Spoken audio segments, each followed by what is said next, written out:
Assalamualaikum warahmatullahi wabarakatuh.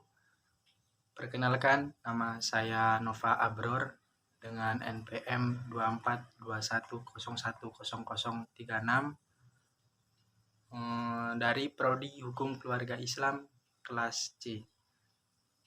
Di sini saya mendapatkan tugas dari mata kuliah Ilmu Filsafat, yaitu untuk menjelaskan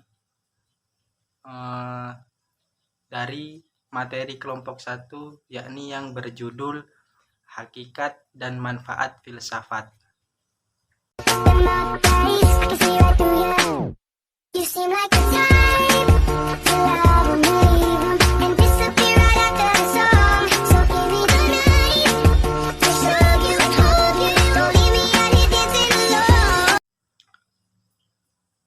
Baik, di sini saya akan menjelaskan sedikit tentang hakikat dan manfaat filsafat.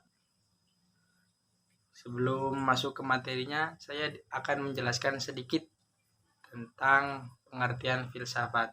Apa sih filsafat itu? Nah, jadi filsafat itu merupakan ilmu yang mempelajari hakikat realitas, keberadaan, pengetahuan, kebenaran, dan nilai-nilai dengan cara berpikir kritis, logis, dan rasional. Nah, jadi filsafat itu bisa disebut juga dengan ilmu yang mempelajari tentang berpikir kritis, logis, dan mendalam. Nah, jadi itu tadi sedikit tentang pengertian filsafat sendiri. Terus masuk ke materinya, yaitu ada rumusan masalah. Di sini rumusan masalah sendiri terbagi menjadi dua opsi. Yang pertama, bagaimana peran filsafat dalam membentuk pola pikir kritis dan rasional dalam kehidupan sehari-hari. Dan yang kedua, yaitu tentang apa hakikat dari ilmu filsafat. Di sini saya akan menjelaskan dari poin yang pertama terlebih dahulu, yaitu tentang bagaimana peran filsafat dalam membentuk pola pikir kritis dan rasional dalam kehidupan sehari-hari.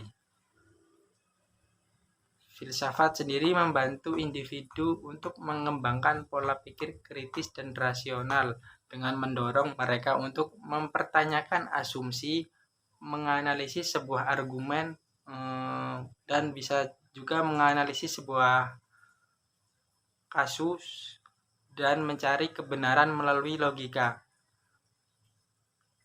Dengan mempelajari filsafat, seseorang akan lebih objektif dalam menilai permasalahan dan dapat mengambil keputusan yang lebih matang. Dalam kehidupan sehari-hari, pola pikir ini berguna dalam memahami isu-isu sosial, mengambil keputusan yang lebih etis dan logis, dan bisa diterima di akal logika manusia. Masuk ke poin yang kedua, yaitu tentang apa hakikat dari ilmu filsafat.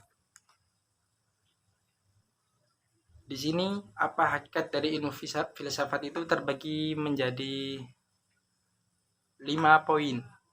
Yang pertama, berpikir kritis dan rasional.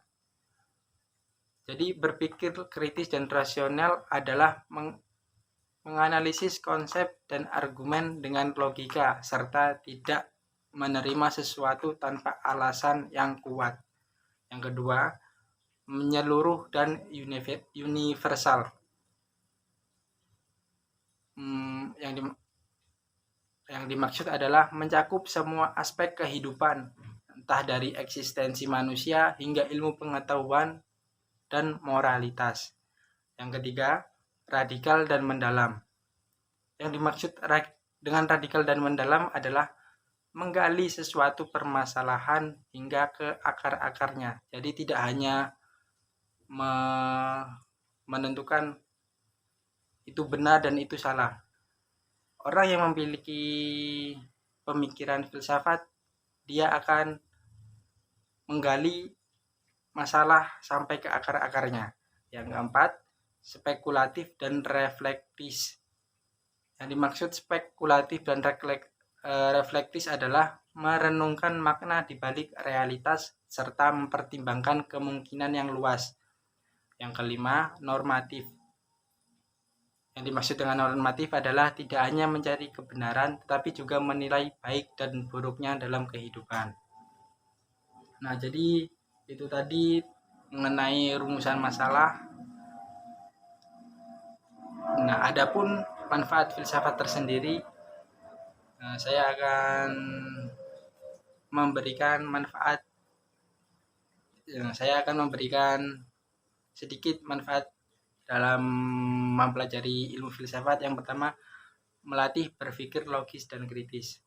Nah, orang yang mempelajari ilmu filsafat akan mempunyai pikiran yang logis dan kritis. Yang kedua, memahami makna hidup dan nilai moral.